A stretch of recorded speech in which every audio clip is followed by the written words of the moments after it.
শীতকাল মানেই পিকনিক। আর পিকনিকে কেমন আনন্দ করলাম, কেমন মজা করলাম পুরোটাই তোমাদের সাথে শেয়ার করব। তো সাথে থাকো, দেখতে থাকো। তো সকালবেলা দেখতে পাচ্ছ স্নান পুজো করে একটু হালকা পাতলা টিফিন করে বেরিয়ে পড়েছি। আর বেরিয়ে রাস্তায় এসে আমার মনে হলো যে আমি সানগ্লাসটা নিয়ে আসিনি।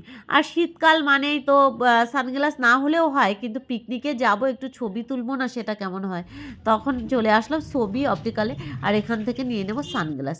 আর তখন দেখতে পাচ্ছ আমার ছেলের মুখটা ব্যাকা হয়ে গেছে। ওরটাও ও ভুলে এসছে। তো নিতে হবে। মানে মা একটা জিনিস নেবে সেটা তো সম্ভবই না। তারপর দেখতে পাচ্ছ আমার মেয়ের মুখটাও ব্যাকা। মানে এখন সবারই কিন্তু আছে, কিন্তু আবার ডবল, ডবল করে আমাকে নিতে হলো। তো চলো ঠিক আছে। লাস্টে কিন্তু আমার ছেলের সানগ্লাসটাই আমি বেশি দাম দিয়ে নিলাম। আর আমি একটা নরমাল একটা নিয়ে নিলাম, যে আমি আবার পরে অনলাইন থেকে অর্ডার করে নেব। অনেকগুলোই দেখছিলাম। তো তারপরে বেরিয়ে পড়েছি। আর এখানে চলে এসেছি বল্লভপুর আমবাগানে।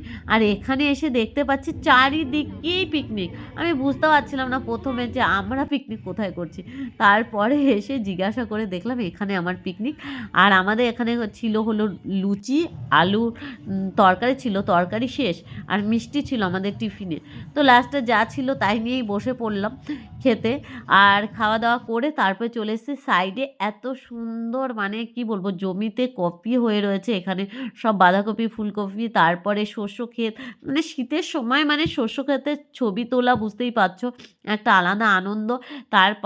তারপরে ছিল কলা বাগান।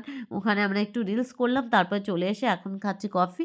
আর তারপরে এখানে একটু রান্না-বান্না চলছে। আর চারিদিকেই দেখতে পাচ্ছ পিকনিক হচ্ছে, আনন্দ হচ্ছে, নাচ হচ্ছে, সমস্ত কিছু হচ্ছে। তো এখানে একটু হেল্প করছিলাম না ভিডিও করছিলাম বুঝতেই পারছো। ওই দুটোই হলো আরকি। সেই হ্রদ দেখা, কলা বাছা যাই বলো। তো ভালো লাগছিল সবাই মিলে। আর পিকনিক মানে সবাই মিলে রান্না করে খেতে অবশ্যই ভালো লাগে। কিন্তু আজকাল সবাই কিন্তু রাঁধুনি নিয়েই আসে। কারণ না হলে যে কষ্ট করবে তো কষ্ট করেই যাবে, আর যারা আনন্দ করবে আনন্দই করবে। যার জন্য আর এখানে তো আনন্দ হচ্ছে রীতিমতো। তারপরে আমরা দেখতে পাচ্ছ এখানে খাবার-দাবার ব্যবস্থা, চিকেন হয়েছে, ডাল হয়েছে, চিপস হয়েছে, তারপরে পাঁপড়, মিষ্টি, আর ছিল একটা সুন্দর একটা চাটনি ছিল ধনেপাতার।